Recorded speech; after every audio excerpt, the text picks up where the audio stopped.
Ерте заманда адамдар жазуды білмеген. Олар өз ойларын, көргендерін және маңызды оқиғаларды тастарға, үңгір қабырғаларына сурет салу арқылы жеткізген. Мұндай суреттерді петроглифтер деп атаймыз.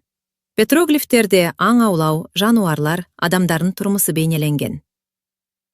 Кейін адамдар жазуды үйренді. Алғашқы жазулар тастарға қашалып жазылды. Уақыт өте келе қағаз пайда болып, адамдар кітапта жаза бастады. Біздің ата-бабаларымыз да тасқа жазу қалдырған.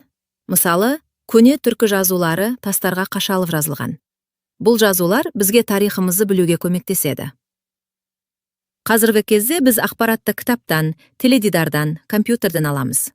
Сонымен қатар, айналамызда түрлі белгілер мен таңбалар бар. Мысалы, жол белгілері адамдарға жолда қалай жүру керектігін көрсетеді. Олар қауіпсіздік үшін қажет. Осылайша адамдар ерте кезде сурет арқылы ой жеткізсе, бүгінгі күні жазу мен белгілер арқылы ақпарат береді.